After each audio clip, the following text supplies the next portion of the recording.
भारत 2030 तक 500 gigawatt renewable energy यानी नवीकरणीय ऊर्जा पैदा करने का एक बहुत ही विशाल लक्ष्य लेके चल रहा है। जो कि अपने आप में एक बहुत बड़ा और महत्वाकांक्षी लक्ष्य है। बिल्कुल, मतलब ये लक्ष्य इतना बड़ा है कि इसे पूरा करने की होड़ में शामिल कंपनियों को तो बस नोट छापने की मशीन बन जाना चाहिए, है ना? साधारण तौर पर तो कोई भी यही सोचेगा। हाँ, लेकिन असल में पर्दे के पीछे की सच्चाई कुछ और ही है। इस क्षेत्र में जो कंपनी सबसे ज्यादा तेजी से अपनी क्षमता बढ़ा रही है और जिसका राजस्व भी आसमान छू रहा है, उसका शुद्ध मुनाफा यानी असल कमाई गिर रही है। और यही वो वित्तीय पहेली है जिसे आज हमें सुलझाना है। एकदम सही कहा। तो चलिए आज इस विषय को थोड़ी गहराई से समझते हैं। आज की इस गहन चर्चा में हम भारत के रिन्यूएबल एनर्जी सेक्टर के दो सबसे बड़े दिग्गजों का विश्लेषण करने जा रहे हैं। सरकारी क्षेत्र की एनटीपीसी ग्रीन एनर्जी और निजी क्षेत्र की अदानी ग्रीन एनर्जी, राइट? बिल्कुल।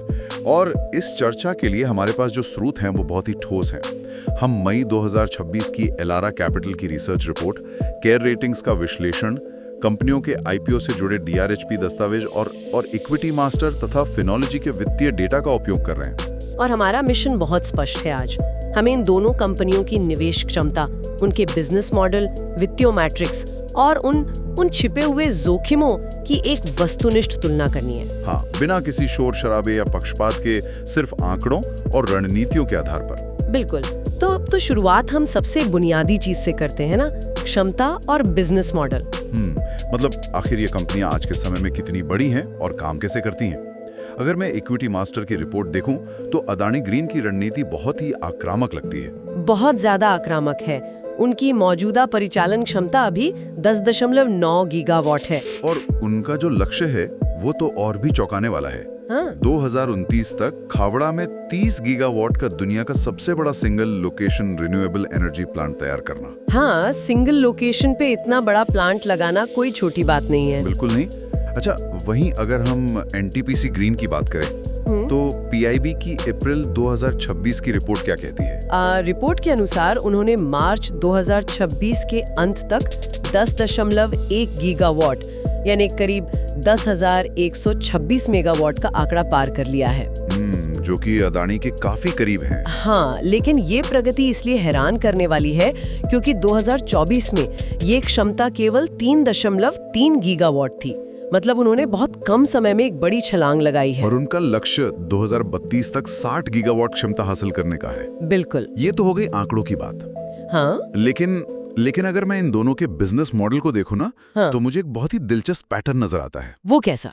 मतलब ऐसा लग रहा है जैसे अदानी ग्रीन किसी सिलिकॉन वैली के आक्रामक उच्च जोखिम वाले टेक स्टार्टअप की तरह काम कर रहा है। जो किसी भी कीमत पर बस मार्केट शेयर कैप्चर करना चाहता है। हाँ, वे दुनिया भर से भारी भरकम निवेश जुटा रहे हैं और बस तेजी से फैल रहे हैं। ये तुलना काफी सटीक है। और अगर हम इसी नजरिए से एनटीपीसी ग्रीन को देखें तो वो एक बहुत ही स्थिर फिक्स डिपॉजिट या फिर किसी ब्लू चिप स्टॉक की तरह व्यवहार कर रहा है, जो अपनी पेरेंट कंपनी और सरकारी अनुबंधों के भरोसे आराम से आगे बढ़ रहा है। एकदम से। एनटीपीसी का पूरा मॉडल ही स्थिरता पर टिका हुआ है। केयर रेटिंग्स की रिपोर्ट में इसका एक बहुत ही शानदार उदाहरण दिया गया है। आप उस IOCL वाले जॉइंट वेंचर की बात कर रही हैं ना? हाँ, इंडियन ऑयल कॉर्पोरेशन लिमिटेड के साथ उनका 650 मेगावाट का जो राउंड द क्लॉक बिजली आपूर्ति का संयुक्त उद्यम है।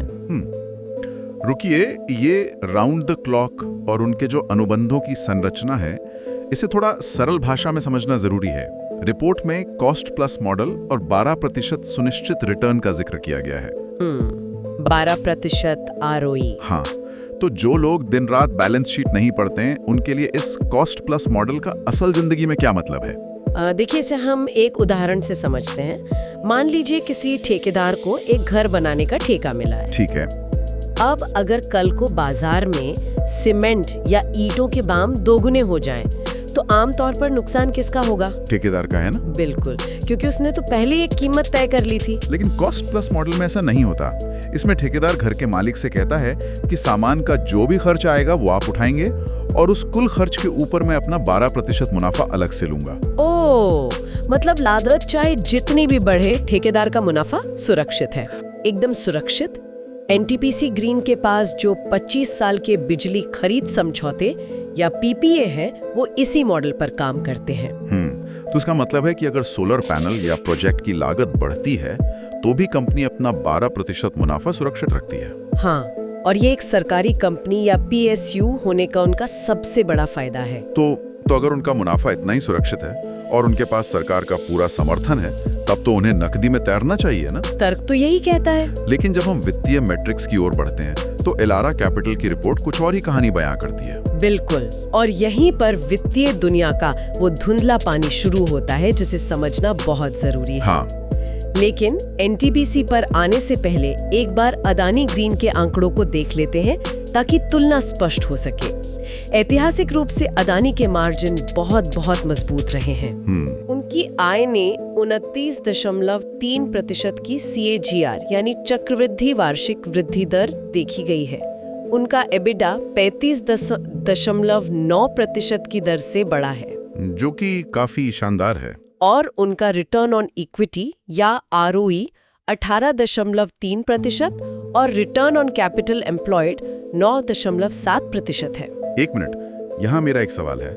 हम अक्सर ये एबिडा और ROE जैसे शब्द सुनते हैं।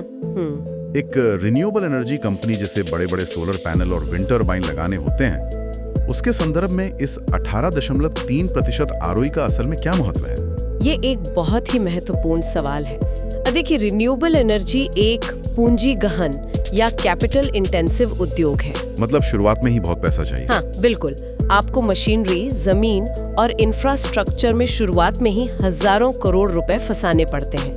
अब ROE यह मापता है कि शेयर होल्डर्स द्वारा लगाए गए पैसे पर कंपनी कितना प्रतिशत मुनाफा कमा रही है। समझ गया। तो ऐसे भारी भरकम खर्च वाले उद्योग में जहां पैसा लंबे समय तक फंसा रहता है, वहां 18.3% का ROE बहुत ही प्रभावशाली माना जाता है। मतलब अपनी पूंजी का इस्तेमाल बहुत कुशलता से कर रहे हैं। एकदम सही। ठीक है, ये तो हो गई अदानी की बात। लेकिन अब आते हैं उस विरोधाभास पर जिसका मैंने शुरुआत में जिक्र किया था। NTPC ग्रीन के आंकड़े। हाँ, एलारा कैपिटल की मई 2026 की रिपोर्ट NTPC ग्रीन की एक ऐसी तस्वीर पेश करती है जो गणित के बुनियादी नियमों के ही खिलाफ लगती है। वो कैसे? देखिए, वित्तीय वर्ष 26 की चौथी तिमाही के नतीजों में NTPC ग्रीन का राजस्व 47% बढ़ा, जो कि लगभग 9.1 बिलियन रुपए था। बहुत अच्छी ग्रोथ है। उनका EBITDA भी 38% बढ़ा। लेकिन, और ये बड़ा लेकिन है, उनका शुद्ध लाभ या पैट 15% गिरकर सिर्फ 1.9 बिलियन रुपए रह गया। हाँ, ये आंकड़ा देखने में बहुत अजीब लगता है। मतलब अगर कोई कंपनी 47% ज्यादा बिजली बेच रही है तो उसका मुनाफा 15% कैसे गिर सकता है? ये तो समझ से परे है। यहीं पर हमें ये समझना होगा कि ऑपरेटिंग प्रॉफिट यानी कामकाजी मुनाफे और अंतिम शुद्ध लाभ के बीच क्या अंतर होता है। अच्छा, तो ये गिरावट क्यों आई? ये गिरावट मुख्य रूप से दो बड़े कारणों से आई है। पहला कारण है मूल्यह्रास यानी डेप्रिसिएशन में 54% की भारी वृद्धि। 54%? हाँ, और दूसरा बड़ा कारण है वित्त लागत यानी फाइनेंस कॉस्ट में 46% की बढ़ोतरी। इसे थोड़ा और खोलते हैं।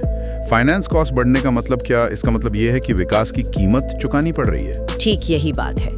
जब कोई कंपनी इतनी आक्रामकता से 3.3 गीगावाट से 10 गीगावाट तक पहुंचती है, तो वो ये सब अपनी जेब के पैसे से नहीं करती। जाहिर है, उन्हें बाजार या बैंकों से भारी कर्ज लेना पड़ता है। बिल्कुल। अब होता यह है कि जब आप नए सोलर फार्म लगाते हैं तो उन भारी भरकम कर्जों पर आपको बड़ा ब्याज चुकाना पड़ता है, जो आपकी फाइनेंस कॉस्ट को बढ़ा देता है। इसके अलावा नई मशीनरी और सोलर पैनल्स के वैल्यू हर साल किताबों में घटाई जाती है, जिसे डेप्रिसिएशन कहते हैं। अच्छा, तो भले ही आपका कामकाज से आने वाला पैसा यानी राजस्व तेजी से बढ़ रहा हो, हाँ, लेकिन वो बढ़ा हुआ कर्ज का ब्याज और डेप्रिसिएशन आपके अंतिम शुद्ध लाभ को बुरी तरह खा जाते हैं। ये तो बहुत ही चौंकाने वाला है। मतलब एक तरह से क्षमता में किया गया आक्रामक विस्तार अल्पावधि में मुनाफे का सबसे बड़ा दुश्मन बन गया है। बिल्कुल। अब अगर कंपनी का शुद्ध लाभ इस तरह से गिर रहा है तो जाहिर है शेयर बाजार उसे कोई बहुत ज्यादा भाव नहीं दे रहा होगा। सही कहा ना? और यहीं पर बाजार का सबसे बड़ा आश्चर्य छिपा है। बाजार एनटीपीसी ग्रीन को बहुत भारी प्रीमियम पर आंक रहा था। क्या मतलब? आईपीओ के समय एनटीपीसी ग्रीन का पीई रेशियो 290 से 311 गुना के बीच था। क्या आप बात कर रही हैं? 300 गुना? हाँ। एक बुनियादी ढांचा या इंफ्रास्ट्रक्चर कंपनी के लिए। हाँ। इसका सीधा सा मतलब यह है कि निवेशक इस कंपनी की 1 रुपए की कमाई के लिए 300 रुपए देने को तैयार थे। बिल्कुल।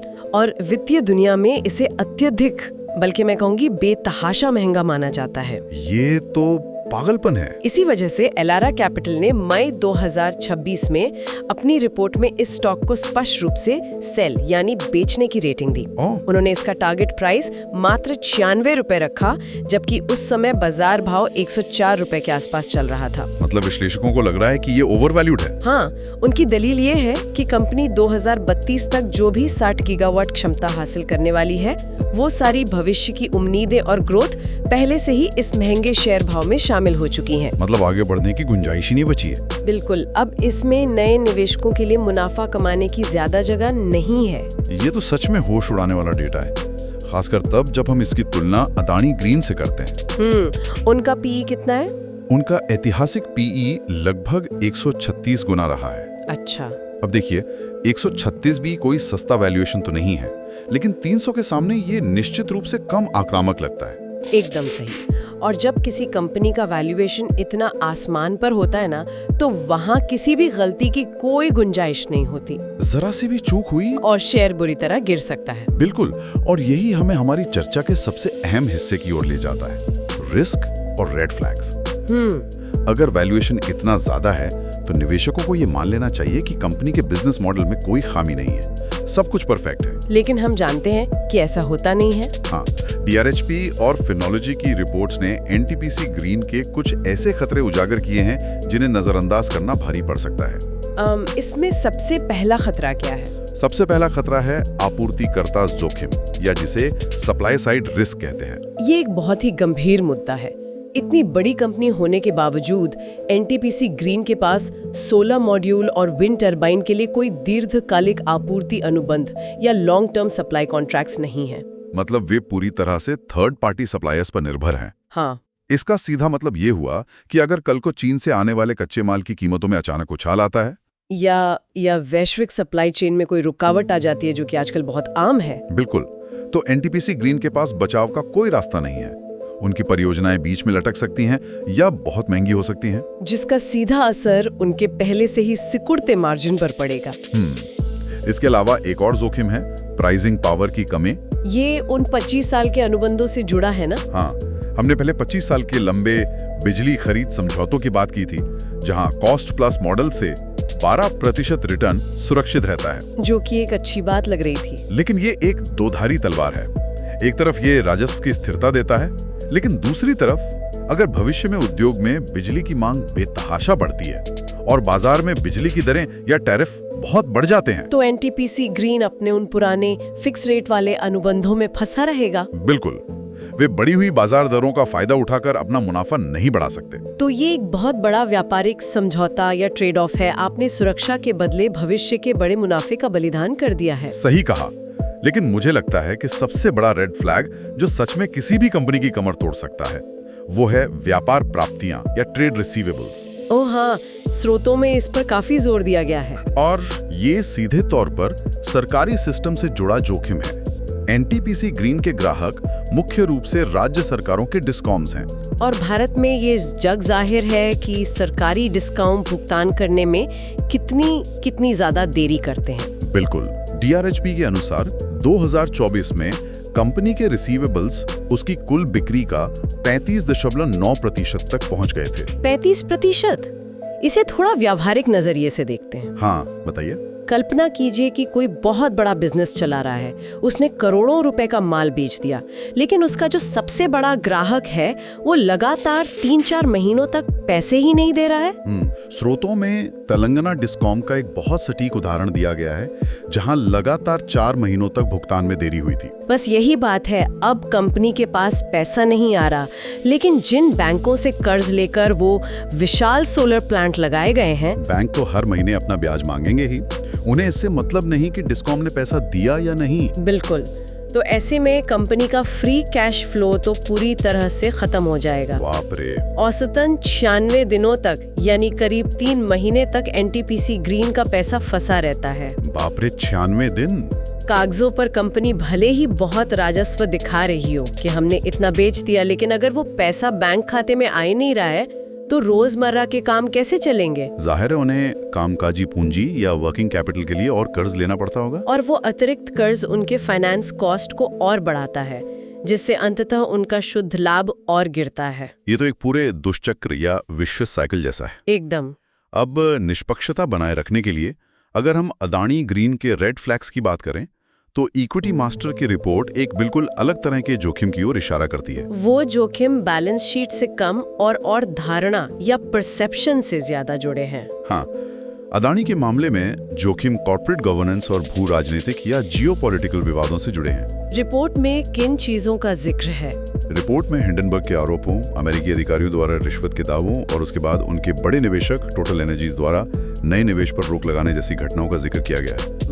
यहाँ ये स्पष्ट करना बहुत जरूरी है कि हम इन स्रोतों में मौजूद तथ्यों पर अपना कोई व्यक्तिगत पक्ष नहीं ले रहे हैं। बिल्कुल नहीं, हम किसी आरोप को सही या गलत ठहरा रहे हैं। हम सिर्फ वो जानकारी सामने रख रहे हैं जो निवेशकों के लिए उपलब्ध शोध सामग्री में मौजूद है। राइट। लेकिन एक वित्तीय नजरिए से देखें तो अडानी ग्रीन ने इन विवादों के बीच भी एक बहुत अच्छा काम किया है। उन्होंने अपना कर्ज काफी कम किया है। हाँ, ये एक बड़ा सुधार है।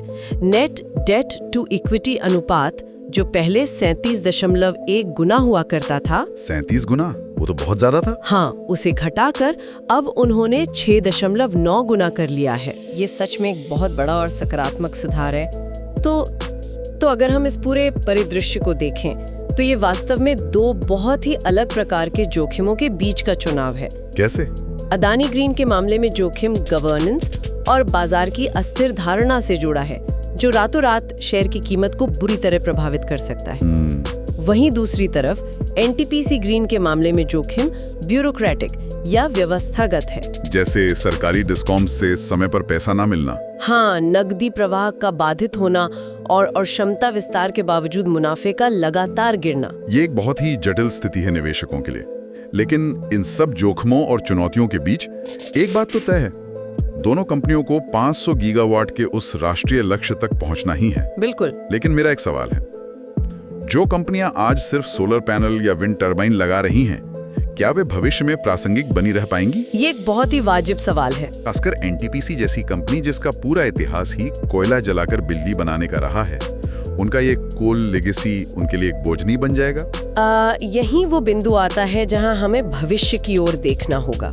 जो कंपनियां आज सिर्फ बिजली पैदा कर रही हैं, वे कल निश्चित रूप से पिछड़ जाएंगी। तो उपाय क्या है? एक रणनीतिक बदलाव या स्ट्रेटेजिक पिवट बहुत आवश्यक है और एनटीपीसी इस दिशा में काफी आक्रामक कदम उठा रही है। हाँ, पीआईबी के रिपोर्ट में इसका जिक्र था। मार्च 2026 में एनटीपीसी ग्रीन ने solar energy corporation of India यानी सेकी CECI के साथ एक बड़ा समझौता किया है। नेशनल ग्रीन हाइड्रोजन मिशन के तहत, है ना? बिल्कुल। उन्होंने 70,000 मीट्रिक टन प्रति वर्ष ग्रीन अमोनिया की आपूर्ति का समझौता किया है। इसके अलावा एलारा कैपिटल की कॉल हाइलाइट्स बताती हैं कि वे बैटरी एनर्जी स्टोरेज सिस्टम या BESS में 320 मेगावाट आवर का निवेश कर रहे हैं और कार्बन कैप्चर तकनीक पर भी काम कर रहे हैं। हाँ, जिसे CCUS कहते हैं, जिसके तहत कार्बन डाइऑक्साइड को कैप्चर करके मेथनॉल में बदला जा रहा है। देखिए, ये सिर्फ कोई फैंसी लगने वाली तकनीकें नहीं है, ये सीधे तौर पर रिन्यूएबल एनर्जी की सबसे बड़ी समस्या को सुलझाती हैं। और वो समस्या क्या है? अस्थिरता, या जिसे अंग्रेजी में इंटरमिटेंसी कहते हैं। ये एक बहुत ही अहम शब्द है, अस्थिरता। इसे थोड़ा विस्तार से समझते हैं। देखिए, सूरज रात में तो नहीं चमकता ना, जाहिर है, और हवा भी हमेशा एक ही गति से नहीं चलती। लेकिन हमारे अस्पतालों, कारखानों और घरों को तो 24 घंटे लगातार बिजली चाहिए। बिल्कुल।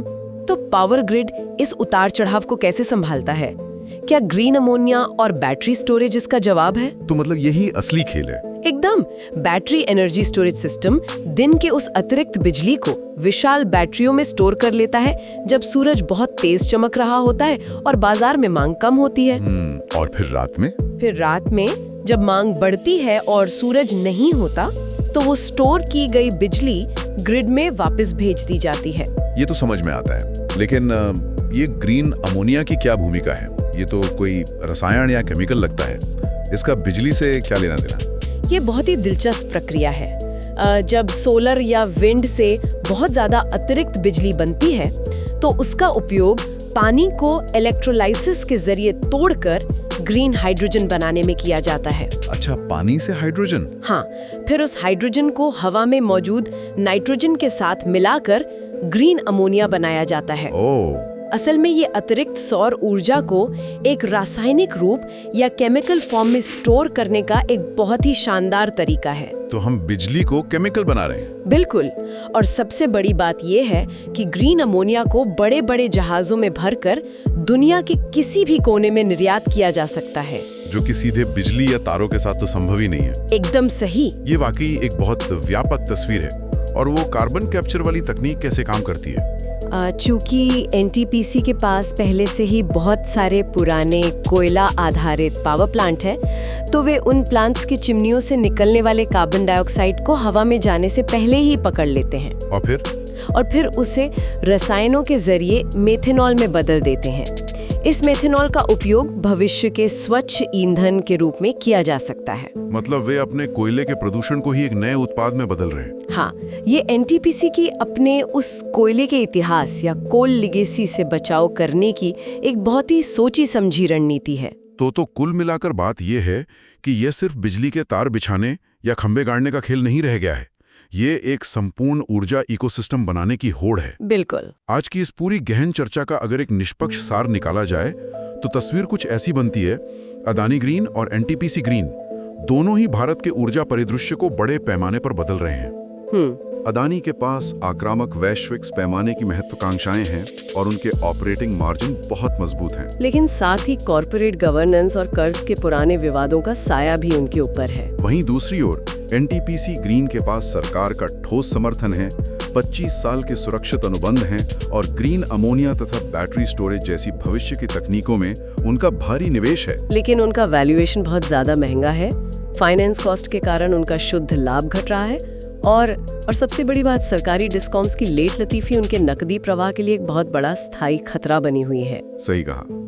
अब ये एक निवेशक के तौर पर यह तय करने का समय है कि किस प्रकार का जोखिम अधिक प्रबंधनीय या मैनेजेबल है और किस बिजनेस मॉडल में लंबे समय तक टिके रहने की असल क्षमता है। बिल्कुल। हमने यहाँ जो भी आंकड़े, वित्तीय पेचीदगियां और विवादित पहलू रखें, वे सीधे दी गई रिसर्च रिपोर्ट्स और वित्तीय दस्तावेजों से लिए गए हैं ताकि आपके सामने एक बिल्कुल निष्पक्ष विश्लेषण आ सके। और अंततः आंकड़े चाहे जो भी कहें, ऊर्जा क्षेत्र का भविष्य केवल क्षमता बढ़ाने तक सीमित नहीं रहने वाला है। बिल्कुल सही। और इसी के साथ इस चर्चा को समाप्त करने से पहले एक ऐसे विचार पर गौर करना जरूरी है जो आज के इस पूरे विश्लेषण से निकलकर सामने आता है। वो क्या? देखिए, आज बाजार में, मीडिया में और इन वित्तीय रिपोर्ट्स में हर कोई सिर्फ इस बात पर ध्यान दे रहा है कि कौन सी कंपनी कितने ज्यादा सोलर पैनल लगा रही है या कितनी अधिक बिजली पैदा कर रही है। जनरेशन पर फोकस है। हर जगह सिर्फ गीगावाट की गिनती हो रही है।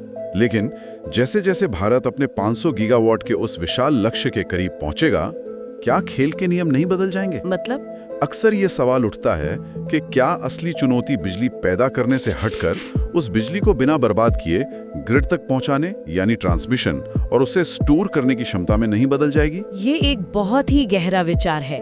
शायद इस पूरी रेस का भविष्य का असली विजेता वो नहीं होगा जो जमीन के सबसे बड़े टुकड़े पर सबसे ज्यादा विंड टर्बाइन्स लगाएगा। तो कौन होगा? बल्कि असली विजेता वो होगा जो ग्रिड की अस्थिरता को ग्रीन अमोनिया और बैटरी स्टोरेज के जरिए सबसे बेहतर तरीके से सुलझाएगा। और सबसे अहम बात, जो उन सरकारी विभागों और डिस्कॉम से समय पर अपना पैसा वसूल कर पाएगा। बिल्कुल, क्योंकि बिना नकदी के कोई भी तकनीक काम नहीं कर सकती। सही कहा। रिन्यूएबल एनर्जी की इस नई दुनिया में सिर्फ सतह पर दिखने वाले गीगावाट के ढांचे को देखना काफी नहीं है, बल्कि नकदी प्रवाह और स्टोरेज तकनीक के उन गहरी नसों को समझना जरूरी है जो इस पूरे सिस्टम को जिंदा रखे हुए हैं। और इसी विषय पर आगे और गहराई से शोध किया जा सकता है। बिल्कुल, ये देखने के लिए कि असल में भविष्य की इस सबसे बड़ी चुनौती के लिए कौन सी कंपनी सबसे बेहतर तरीके से तैयार है। आज की इस चर्चा में बस इतना ही।